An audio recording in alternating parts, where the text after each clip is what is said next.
and we're particularly looking at a classic, Richmond Savings. We just viewed the video and with the group that are here, and we've reconvened, and we're going to take a little bit deeper dive and look at behind the scenes. We'll consider this a part one. We're going to have a part two webinar to go deeper, looking at it from the perspective of Kathy Dannemiller. There's a nice video that Ron did that kind of goes through and interviews Kathy and others and so forth. So we've got a few sponsors here today for our Big Change webinar. We've got the National Organization Development Program, which is a part of my class that I'm getting to teach, and I love teaching, and our students are meeting this weekend, and this is a part of that experience. The Change Handbook, which inspired my work around collaborative change in the world and the Nexus for Change as an organization. And we've got Ron here with Fenwick Kohler. And Ron, you want to say hi and a little bit about yourself? Sure. Hi, my name is Ron Kohler, and actually I was an intern for Kathy Dannemiller the year before Richmond Savings, which was 93 to 94.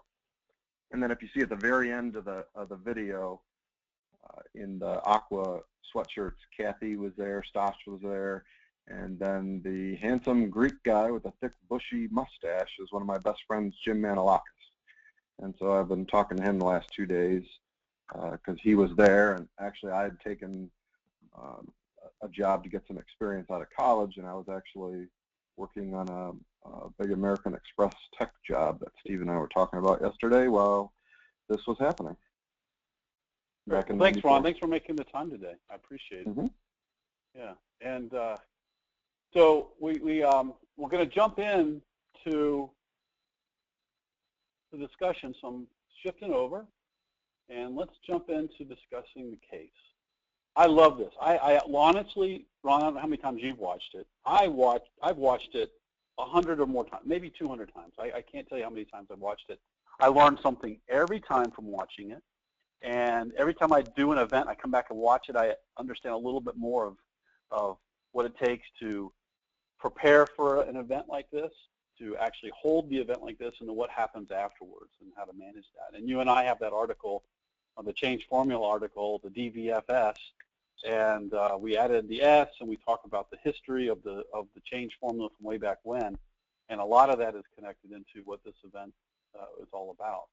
So why don't you give us talk a little bit from your perspective on the notion of how these events are transformative as opposed to being maybe punctuated in a small change, but really kind of changing the DNA of an organization, and in some ways maybe not changing the DNA, but everything around it. When I look at transformation here, and I'll kind of explain this, Ron, to get your reaction to it, a caterpillar crawls and eats leaves. So its nourishment or its resources or its income are the leaves, and its mode of delivery and getting around is crawling. And then it goes into the cocoon, transforms into a butterfly that flies, no longer crawls, and eats pollen, no longer leaves. And so it's a dramatic shift in both the mode of its operation as well as what it takes in, yet it's still the same being. And in one sense, I said it's changing the DNA. The DNA, in a sense, maybe even stays the same, but there's a dramatic change. Could you speak a little bit to your experience around this event and how transformative types of events you've seen like this are? Well, I think the interesting thing in what I learned at my years at Dannemiller Tyson Associates, and I'm being fortunate enough to work for and with Kathy and co-author the whole scale books with her, is while everybody gets or was caught up in the in the excitement of large group events, if you will, that was what I call that's a practice versus there's the principles that underlie the practice. And so while I don't nearly do as many large group meetings anymore, I still consider the work I do as whole scale change work, even the work that I'm doing with you right now, Steve. And you've heard me mention the principle, for example, when everyone knows what everyone knows, we'll be ready to move, or we'll be ready to shift. And that's where I'm an NT, so this whole unleashing the magic really bothered me. I'm like, oh, dear God, unleashing the magic. I was more like, we're tapping the potential of the organization, or, something more heady. And to tell you the truth, Kathy definitely espoused that magic, and you could feel it when you were in a room with her and doing this kind of work. And once I started embodying what she did afterwards, you just get that sense when you're using these principles. She used to say, trust the process. Before, to me, it's trust the principles.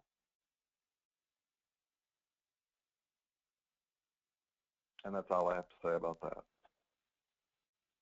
And yeah, and Ron, and what I would say and add to that is the notion of paradigm shift, and the idea that it's palpable in the room, and there might be multiple shifts, but there is a shift, and there is a moment when you can feel the energy in the room shift, and you know it when you see it. And it happened probably in Richmond Savings, not only in one moment, but probably in a couple moments at different points in time, including the last moment. I think that's a great point, Steve, because the only thing that makes a paradigm shift like that is if you're utilizing the principles. And if you don't, which is unfortunate, all the change management methodologies from the past 10 or 15 years, you don't hear that term anymore. You don't hear paradigm shift. Why? Because if you have practices, and just call them change practices or change management or change leadership or whatever you want to call it, if you're just using a project management methodology, you're not going to get a paradigm shift. And so what happens? They just stop talking about it. Yeah, yeah.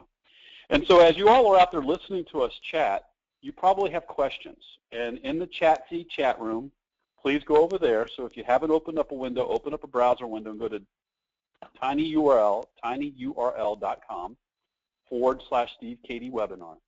And in there you can ask some questions and talk with each other and tell us what brought you to the webinar and those kinds of things. We'd be curious about that. And so Ron, as you're looking, you might see a couple of comments in there, or John, you might see, and just kind of interrupt as we go, or in the chat room on the GoToWebinar control panel.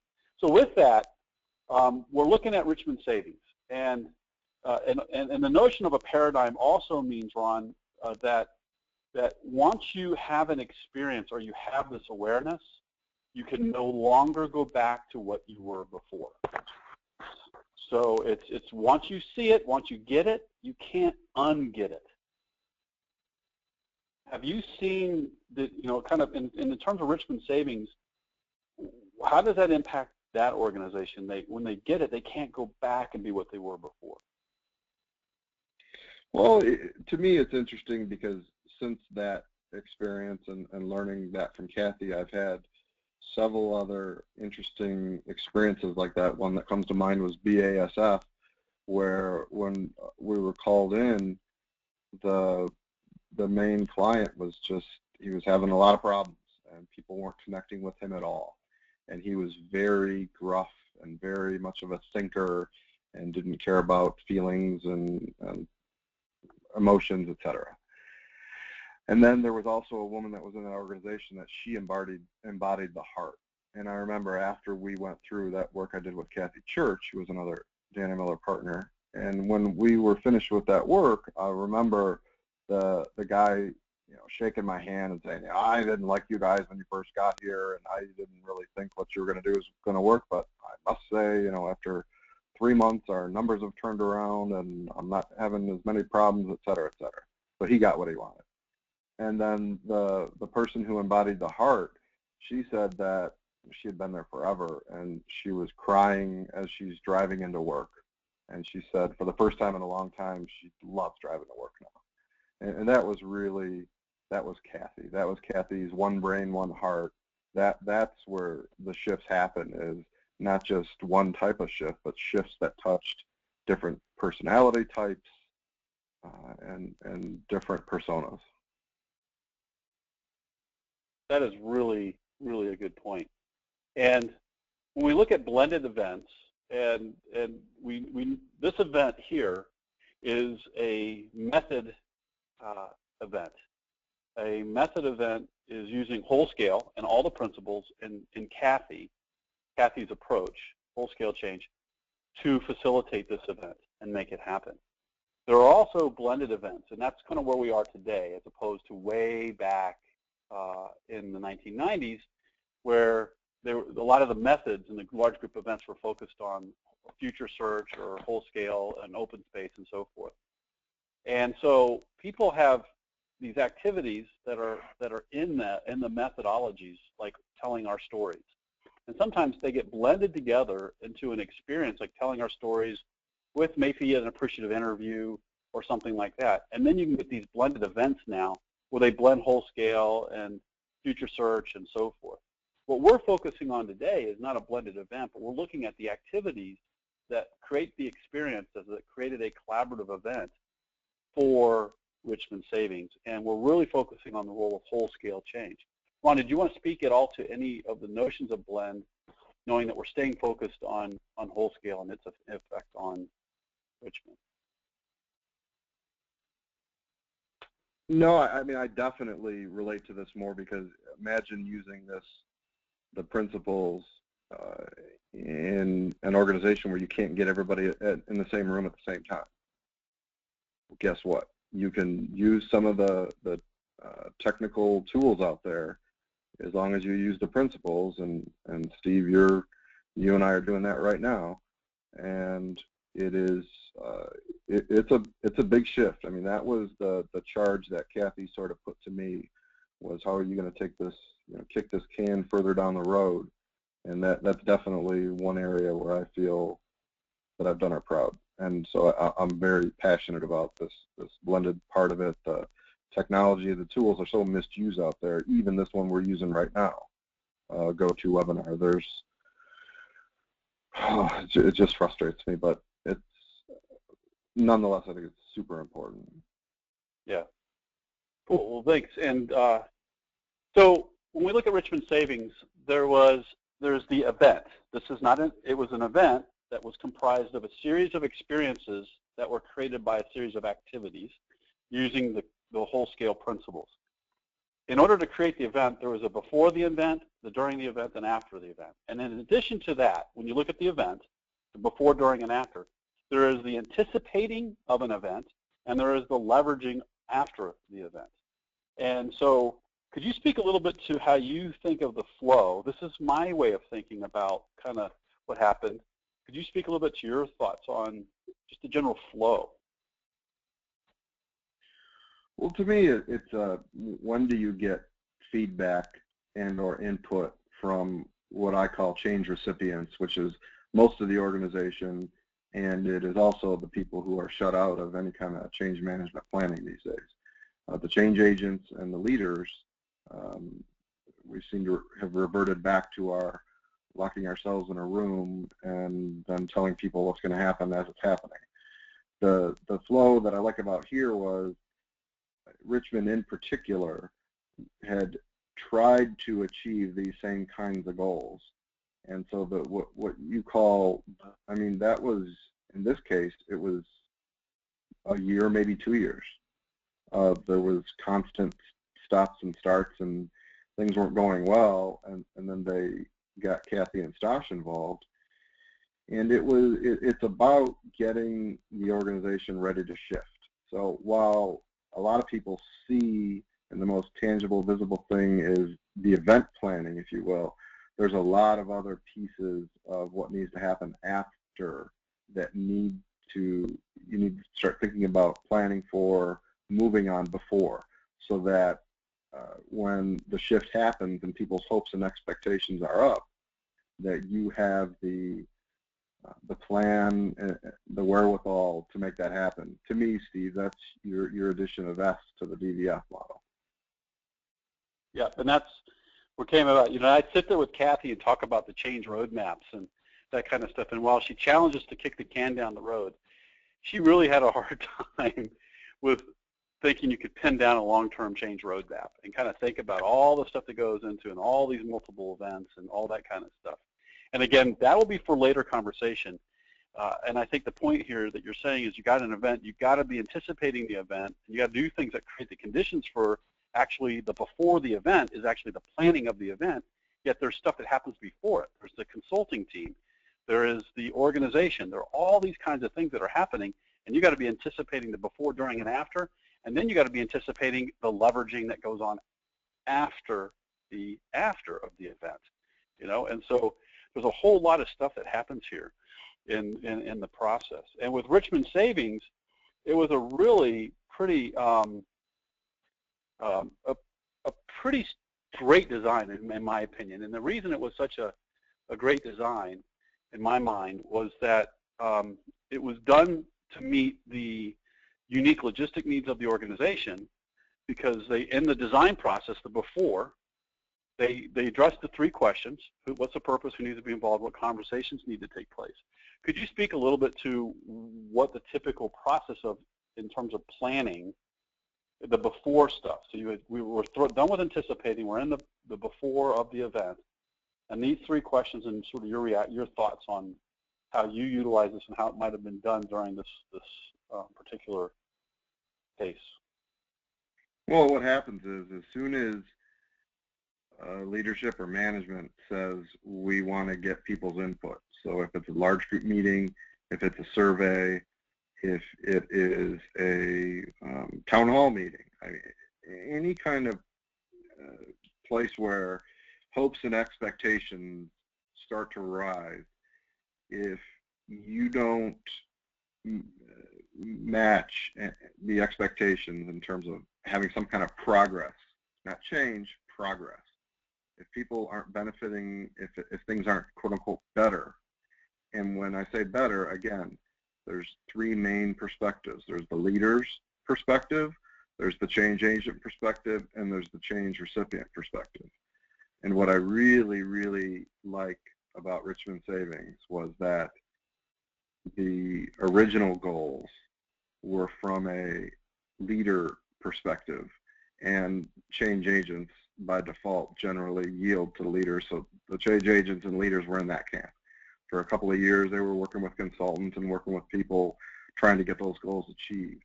But it really happened, and to me, you know, I'm not a touchy-feely guy, so yeah, I'm happy that people are happier, but to me it was the results. They got the good business results, and you'll see that second, the rewording of the goals, they were reworded in such a way that they spoke to the change recipient. They spoke to the people whose behavior is going to determine whether or not these goals are going to be successful and this strategy is going to be successful. So the original way that they worded it, and I mean, if you were to just look at the 2 side by side, you could say, man, they're really not that different. There's not that much of a substantive difference, but I tell you what, the difference, it made all the difference, those wording changes. Why? Because this is how we, the change recipient, view this. Yep, and I'm showing the 2 right now on the screen. Hey, this is John. Ron, I really appreciate the way you just broke that up, specifically how you said change recipient, change agent, and the leaders, and then describing the differences between the goals and how it impacts. It gave me a new lens. I don't often explain it that way, and so I just wanted to say thanks, really. Oh, yeah.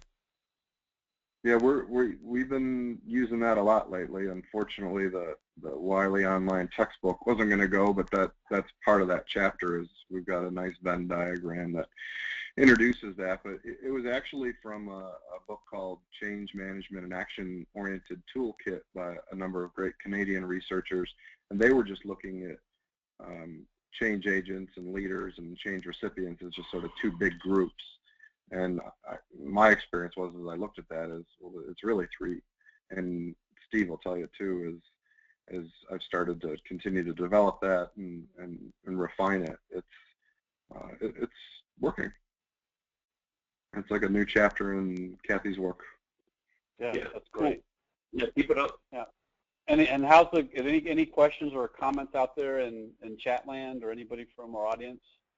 Do you all see any comments yet or questions? I didn't see any, but let's just open it up. And if you guys have any reactions to what you're hearing or questions, put them in there. Great. And so then we've got, I talked about before, and then in the power of the 3 questions. I think the key thing here is that, you know, when you bring a group of people together to plan the event, These are the three driving questions that you can ask, and there's other things that go on with this, and I would add, but essentially, getting clear about purpose and outcomes, and that's what you talked about, Ron, in terms of what are the benefits, what are the results, what are they going to achieve, and there's heart outcomes and there's head outcomes, and then who needs to be involved, and thinking about that circle of people to involve and engage in the process. I typically think, Ron, there's three kinds of people for an event you got to think about. There are those people that need to be in the room. There are those people that you need to hear from while you're in the room. And then there are the people that you need to, like leaders that need to be involved that can't be at every table. And one of the acronyms that I think works well when I think about the who needs to be involved is the Agile Project Management RACI formula, RACI, which is you start out with who's responsible, and responsible in terms of the event would be all the people that need to be participating at the table that are responsible for the organization succeeding. And then accountable would be leaders. Who are the leaders that need to be in the room, can't be at all the tables, but they need to hear from and touch and be a part of and engage with. And then that's the accountable. And C is consult with, and those are the experts. That might be some particular people, and you'll remember in Richmond Savings they brought in an expert to talk about trends and so forth. And so they brought an expert in to hear from. That can't be at every table, but they need to hear from. And then last is I, is informed. And in this case, it's who do they need to hear from that can't be at every table. It's not necessarily the expert, and this is like the customer coming in, but can't be at every table. So there are the responsible to everybody, the A's and leaders, and then you got to have experts, and then you got to have other people that you need to hear from. And that's the who, and you kind of think of different categories. And then second is you need to think of a diversity, and think of how people are sitting at tables in terms of how diverse they are, as well as a variety of other things. Last is the agenda, and we'll talk about that. And you've got I'm going to turn it over to you with your slides to kind of maybe give a high-level overview of that. But before we go there, do you have any comments you want to add in regard to purpose and who needs to be involved? I mean, I think again you've moved it further down. Kathy's thing is she always used to say, Ron Lippett would say, tattoo who needs to be in the room on one wrist and what conversations need to take place on the other. And obviously purpose was in just about everything she's done, and so your acronym here works well, and I think she'd like it. Cool. All right, so during the event, we've got the DVFS. Could you just talk a little bit about how DVFS, and we added the S, and Kathy operated from the DVF, and there's a change formula. If you all want to know, you can go search Google on the change formula by myself and Ron and John and and Jake Jacobs. It's in the ODP, Organization Development Practitioner, and it gives a whole history of this from way back from Ought to Be Little and how it's been used around the world. Can you speak a little bit to the change formula, the overall framework for the event, and I can turn over to your slides so you can talk a little bit more about the design of this event and give us a little behind the scenes look at it. Yeah, I mean, I think again that the three main groups, if you look at that lens again, if you look at DVFS, often, especially these days, you hear case for change. What's the business case for change? And that's also known as dissatisfaction, because the case for change is if you're content with where you're at right now, you're not going to change. So here's why you need to change. And it is almost exclusively done now from the leader perspective. And unfortunately, us change agents are guilty of, we're the ones that are producing it. So we're producing the business case for change, and we're pitching it to the leaders. And between change agents and leaders, we are figuring out, okay, here's the business case for change, and it does not include the change recipient's dissatisfaction at all. And Kathy was really big on, she would say, it needs to be a shared dissatisfaction. The dissatisfaction that you experience, I experience, everybody experiences. And that to me is, again, it's a timeless principle that we've gotten away from. And as I think about the leaders, change agents, change recipients viewpoint, I really think that case for change and dissatisfaction is a lesson that we could all relearn again in 2015. Great. And in terms of the agenda for the event and how it unfolded, it was 2 days with half the bank, 2 days with the other half the bank.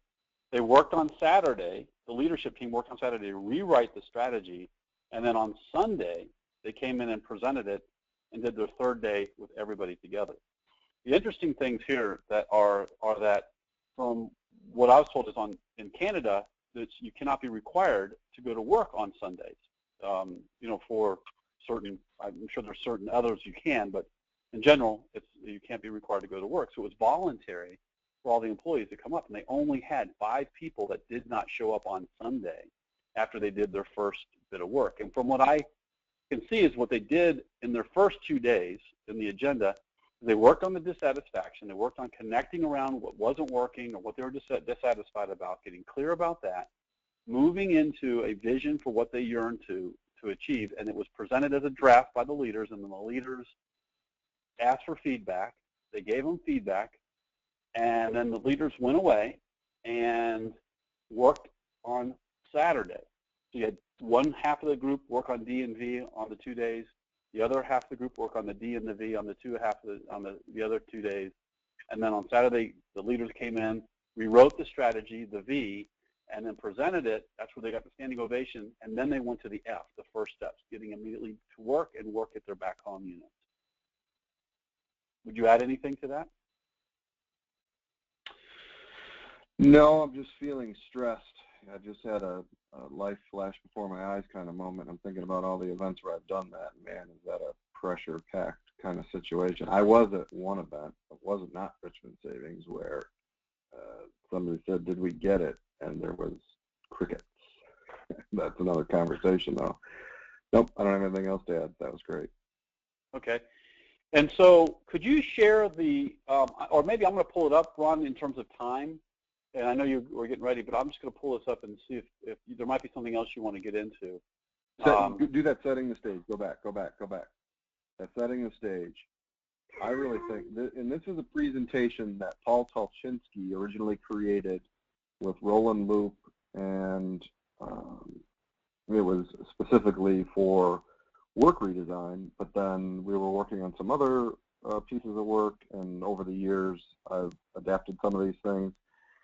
So I couldn't even tell you which version this is, but I do want to show, though, that you could see the seeds of what I was talking about with leaders versus change recipients in just the way Kathy operated. And so this piece right here, where we put employees want to be heard, they want to have a voice, it's just putting yourself in their shoes. And then having the employees put themselves in the leader's shoes, and vice versa. That's the when everyone knows, when everyone knows. To me, this is the seeds of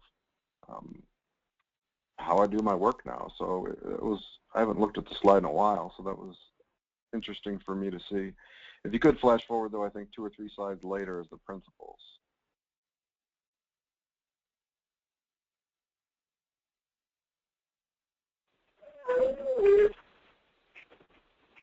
Keep going.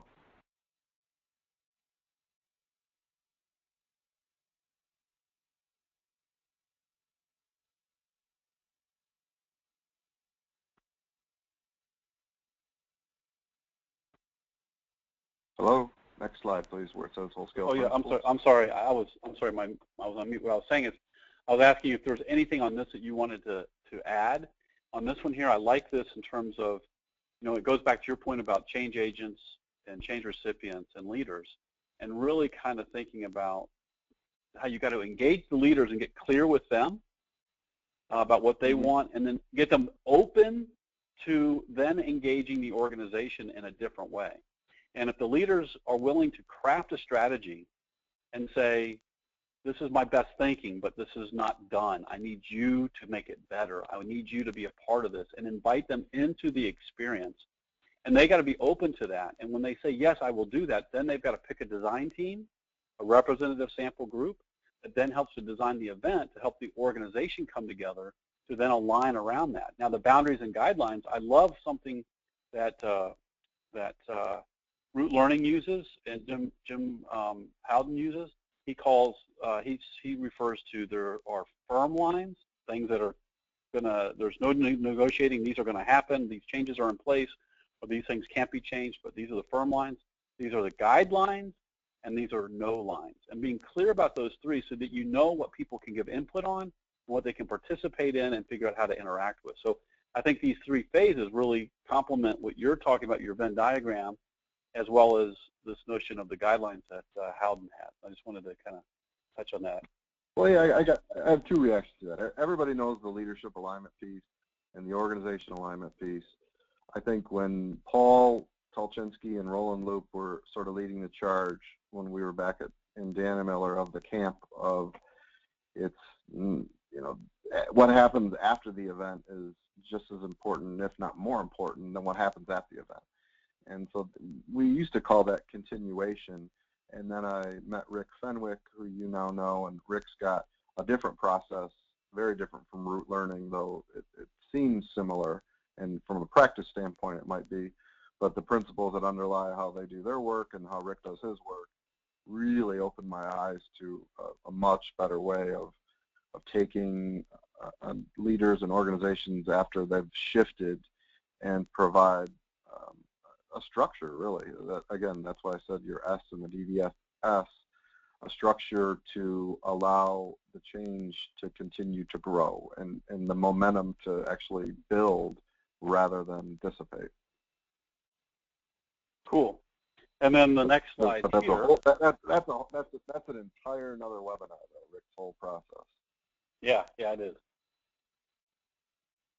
Because he did that as his doctoral dissertation work about 15 years, 20 years ago, but it's also a practitioner model as well, so it's something else. Yeah, and then here are the whole scale principles. Yeah, this one's interesting for me. As I think about this, I think about Jake. Jake's really big into, he's got his RTSC principles, and he's really updated those. And as I'm just looking at these, I'm curious to see if I had to make a list of principles that I use right now, would these be the same? I mean, I definitely embody these at this point in how I do my work. And it's interesting to just take a look at this. And how many people use these words and say, yep, I get that, yeah, I do that. And it's that jingle jangle fallacy that I learned about when I was doing my dissertation work way back, Thorndike at the turn of the century, 1904, talking about how people have way different meanings for the same word. So that word purpose, for example. The way Kathy described purpose and the way some Harvard expert change consultants describe purpose might sound similar, but when you see it in action, it couldn't be more different. And to me, it is really, I used to use the term operationalize. I don't think it's a word, but how do you operationalize these principles?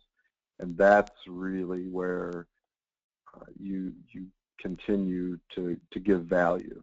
And Steve, that's why even in some of the work that you and I have done in the last year, I've struggled with the language. Kathy used to always say, trust the process. And to me, it's just like, trust the principles, because if we use these principles, no matter what kind of project we're on, it's going to work. Yeah, right on. That's very well said. And John, anything going on out there? And you can use these principles and never do a single large group meeting and still have a very successful transformational change effort. Right. But again, that's a whole nother, yet another webinar. Yeah. Yeah, we got lots we could talk about. We could, unpacking this can be a lot. So could you speak to this process here? I mean, this was just a general template. Paul used to use this, I believe, with, he's got a whole-scale work redesign roadmap. And again, he was leading the charge of, it's not about the events, it's the, the 3, 6, 9 months or a year before. There's a shift that happens, and then there's the work that needs to happen afterward. And those of us who were not in the camp of, oh, we're only there just to do the events, really like that. And so I remember Roland and I, and I'm sure there were other folks too, that said, hey, let's take what Paul was doing with the work redesign and think about how we do strategy work, which was a main service that we were doing at that time. And so this was it. This was, yeah. And another cut at this was just taking Ron Lippett's got an old like 12-step process that really, as I'm looking at this, I'm thinking of his process was the roots of this, and I'm pretty sure it's in the whole scale book. I actually scanned it in. I can get a link to it. I'll make a note to myself. We'll put that in the follow-up. Okay, cool. And so here, what I want to focus on is the square at the center is the actual large group event, and that they had, and that's where they had 2 days on D&V, Tuesday and Wednesday, Thursday and Friday on D&V with the other half of the organization. They split it to 2. And then on Saturday, the leadership met. They went over the strategy, which is the V, the strategic planning document, the mission, vision, goals, and principles and targets. And they got clear about that on Saturday. And then they came back on Sunday, presented it, asked the question, did we get it? Got a standing ovation, broke up into their groups, and went to work on the first steps, the F. That has to be greater than the resistance to change to create real change in the organization. There's also the MCG. Could you talk a little bit about MCG? Yeah, MCG was taking Jack Gibbs' work on trust back in the 70s, and interestingly, Daryl Connor used to hang a lot with Jack back then, and so Daryl's work really dovetails with this, and there's lots of cool similarities between Dan and Miller's work and Daryl's work that I've been lucky enough to explore with Daryl in the last 5 years since I've become friends with him. But as you think about Jack's work and the trust, Art Lerner and part of Kathy's core group with Al Davenport and Bruce Gibb and Nancy Bador, they would meet like once a month or once every other month and just talk about their practices and theories and how to teach what it is that they're doing. And Art wrote a great article, it was probably 6 or 7 pages, where he took Jack's work and described how it is that Kathy, Art, and the whole gang back then was doing work with teams of people as they're going through these initiatives. And MCG just stood for Membership Control Goals. Just a real, Susan Gretschko likes to say that Kathy's, what she calls dime store models. It's yet another one of Kathy's dime store models, and Susan's used this with, we're talking billion-dollar companies, the CEOs and heads and whatnot, and she says these dime store models work just as well with them as they do with somebody in an automotive plant. So to me, MCG is just real quick membership control goals. It's really, to me, not that much different than something, let's say, forming, norming, storming, performing. It's what I do like about it, though, is it's non-linear because it's a circular model. And as you know, that's a drum that I've been beating loudly and will continue to beat forever, is that the difference between linear models and non-linear models is huge. I would hands down use MCG over forming, norming, storming, performing any day of the week. And explain how that, can you define each of those and how you would apply it? Well, how Kathy described MCG was it continues to iterate. She didn't use that word. She just would say it would continue to cycle. And some teams cycle upwards and some teams cycle downwards. And it's a great way of taking a look at, okay, if think about a team you're working with, a project team, think about month one. Well, who am I? Who's here? We're all sort of getting to know each other.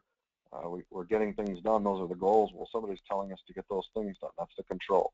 And then as people know more, some people take on more work, take on more of a role with the team and what they're doing. Some take on less of a role. Some people come and go.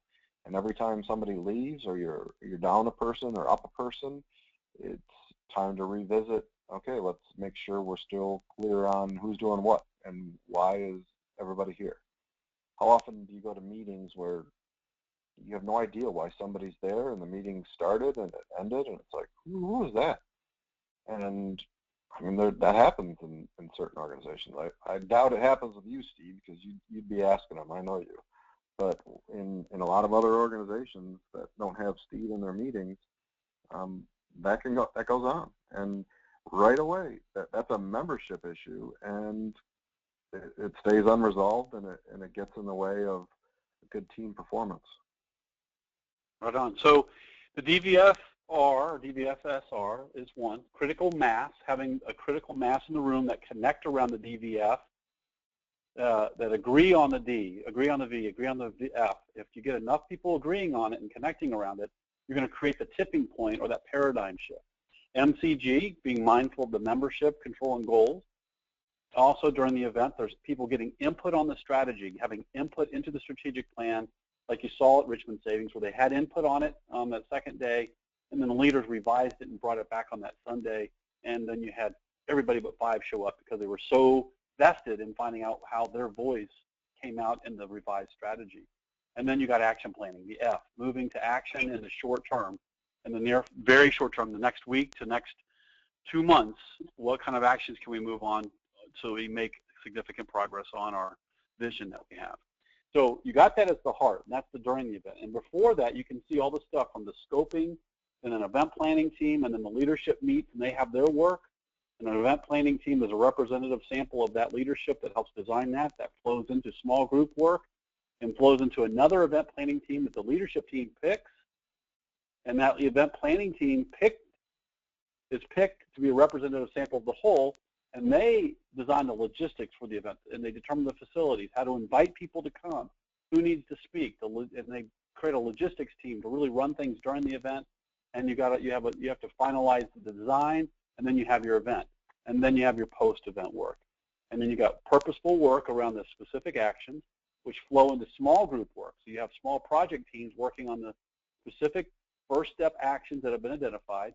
Leaders are having to work to support that small group work and support their work to create the conditions for success. So you got leaders doing their work, you got teams doing their work, and then you got a reunion checkpoint. You get an event planning team for that, a representative group of the whole that's going to be at the checkpoint. And at the checkpoint, you review the commitments that you made, assess your progress, learn from what has happened, celebrate your success, decide what needs to happen next, and so forth. And that moves back into small group work, which gets at the notion of converge, diverge. Could you speak a little bit to the converge, diverge notion? Yeah, I just want to say, too, that this is only for Richmond Savings.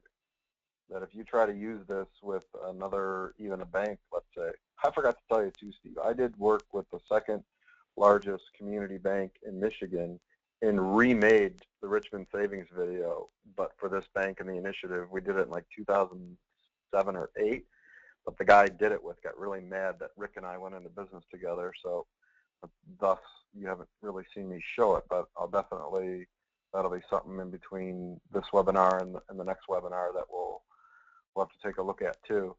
But in terms of the converge diverge, it is when do we need to have consensus for example. Consensus is more people, right? It's not just you and me making an agreement. It's getting a whole team or group or organization of people, and that takes time. There's pros and cons to consensus, and there are times when you need consensus, and it does take time. And there are times where you need to split things up and be efficient. It's like I'm sure Jake would look at it as the effectiveness and efficiency polars, or in polarity management talk. So it's just a constant tension going back and forth between when do we need to consent and converge, but when do we need to get really creative thinking? Because if you think back to good, let's say, groupthink theory, for example, if you're constantly converging, you're going to run into groupthink. And so you need divergence. And again, I'd like to see if Jake's got a polarity map on this, because I think that'd be a great way to explain that too. Yeah. And so for everybody out there, we're getting close to wrapping up. We just have a few more minutes, and what I want to emphasize is that in terms of the little step model, we have anticipation, which is off of this slide. You have anticipation for this particular experience happening, the strategy, development, implementation roadmap. Anticipation of that, and then you have after this leveraging of this. Now in this, you've got the before, which is the scoping, the leadership team alignment, small group work.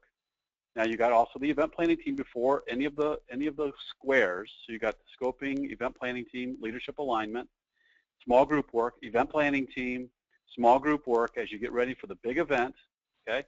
And then so right there up to the small group work, that's the before.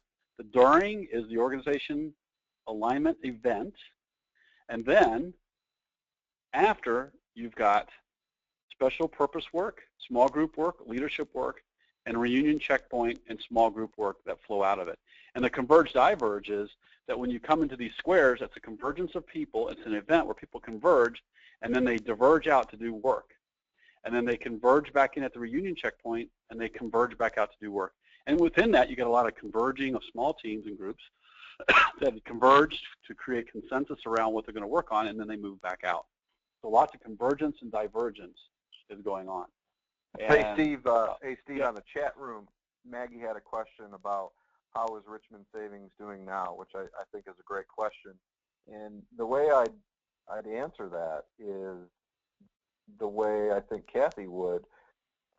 What I heard her say time and again was that on an initiative like this, the organization's like a piano. And she came in and she helped them get it tuned. And it was at the checkpoint, that's when you found out it's in tune, and it's staying in tune so far. I mean, there's a little bit, it's getting a little bit out of tune. Kathy used to say a lot, like when I heard Dime Store, 3 things on the checkpoint was, what did we say we're going to do, what did we do, and why the gap?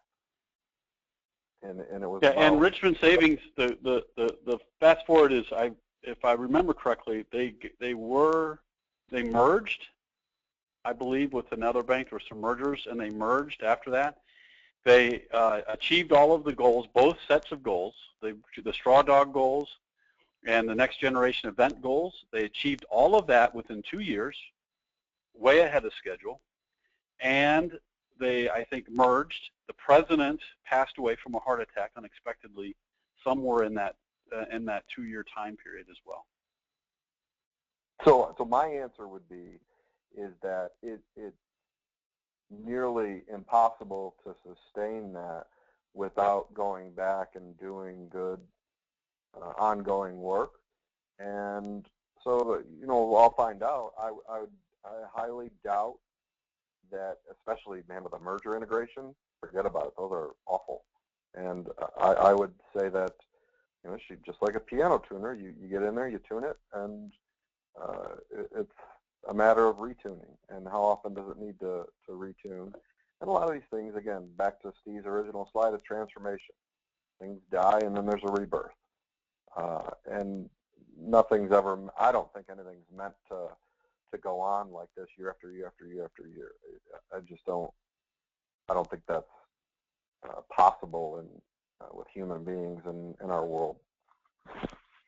Yeah, thanks. And so as we look at here, we talked about the already convergence and divergence, and how you converge at the event, you diverge out, and you go do your work. And we talked about this model. And like you said, you can tune the piano, and you can have mergers. You have all kinds of stuff happening. The one thing is for certain: people converge. They walk in a room, or they connect. They come together, and they say, "What's going on?" And then they make a decision of some kind, healthily or unhealthily or dysfunctionally or functionally or whatever. But they somehow and they get back out, and they go back out and go to work, and they come back together. And sometimes when they come back together, they are great transformative experiences, and sometimes they are very bad experiences that take people backwards. And the principles of this work, the principles of good collaboration, I'm working on a book called Circles and Squares, which talks about the notion of aisles and rows and aisles, and people coming to meetings and sitting in rows and aisles and being told what's going to happen, or in classrooms, and how the real work is collaborative. It's circles. It's bringing people together to have conversation and dialogue, and that's where those questions of what's the purpose, who needs to be involved, and what conversations need to take place are so powerful. Tattooing on one hand purpose and on the other hand conversation, and making sure the who and making sure the circle gets bigger and bigger is really key. And so we got convergence, and our work is going to be always to continue to create rhythms based on good principles that build healthy collaborative process. And it just doesn't always happen that way, but it's an aspiration that we should all always have. And we're going to come back again, Ron. This is the second video where Kathy, you interview Kathy, and she talks about it. We'll come back and have this and discuss this and so forth. Are there any other questions or comments out there from the audience and people that are here today? Hey, Kathy and Stosh. Kathy and Stosh, because Stosh's contribution was invaluable. Thank you. Okay, and Stosh. And you interviewed both of them actually in this, and more people than just that. You brought it to life. Right, Al Blix and Kathy really wanted to just reflect on it, and this is speaking to primarily to OD and change agents, but it's I think it's good. It's we're thinking now it's like a reflection piece. Yeah, and then because unfortunately I don't love the original video as much as you do, and so I tend to not watch it. Some of my clients said it was dated some years ago, so that's when I made that update.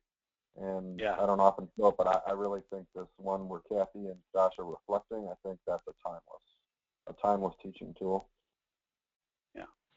And so in closing, there's more backup. There's materials here. We can come back together and even talk about the designing the actual agenda and the detail that goes into the different activities. And there's a whole lot that goes into that. There's handouts that have to be designed to make sure these events, the activities that are facilitated where the groups sitting at the table self-facilitate, they don't get facilitated by someone. If handouts are designed well, and if the activities are designed with a good design team, you can create conditions where people can self-facilitate in 300 to 3,000 people. And yeah, go ahead. If you find any typos in the handouts, I'd like to know so I could let the ISTJ Jim Manilakis know. Mr. Logistics Czar, I'd love to see some kind of typo that he did 20 years ago and be able to point it out to him at dinner. Great. And are there any of these results you want to talk to as we say goodbye about the results of this? This is like you said, it's more than a feel good. It's more than heart. It's head and heart, and it's moving to action and results. Any of these that you want to speak to as we wrap up? No, not really. To tell you the truth, I'd rather just stay with what you were saying with Richmond, which is the different lists that they had, what the typical business initiatives. That's what we see today.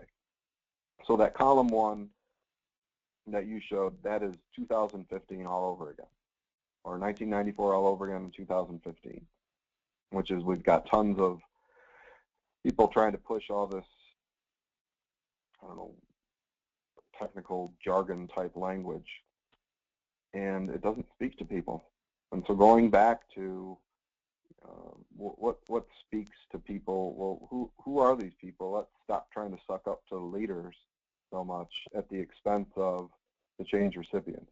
Because I'll point to the Orig, Vacola, and Armenicus 2011 60-year review of commitment to organizational change, where they say the success or failure of these initiatives comes down to how the change recipients react to the change. So at the end of the day, if we do some kind of stakeholder analysis and we do it all upward analyses and it's all about power, we're falling into that trap. We're reinforcing the fact that leaders are somehow more important when the research shows that it's the opposite. Obviously, leadership is important, but it's a stimulus response kind of thing. It's a system. The leaders lead, and the employees respond. I mean, it's a two-part thing. Don't try and dissect it down into the smallest linear part. It's a holistic, nonlinear system that's working, even when it's two people, even when it's a single leader and a single employee. It's got to match both. It's got to balance both of those perspectives. And unfortunately, today, 2015, those are really out of balance. Well, Ron, thank you for your time. Yeah, so even 21 years later, this is still a great lesson. It is. Super. And thank you for taking the time to share this with us.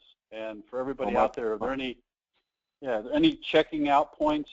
What's your takeaway? If you could, in the chat room on GoToWebinar or in the chat room on Chatsy, just what's your takeaway from today's session? And John, what's your takeaway? Yeah, I'll do this real quick. And there is one question from Beatrice. This was a while ago, though. And Ron, you said a couple times today, that's another webinar in and of itself.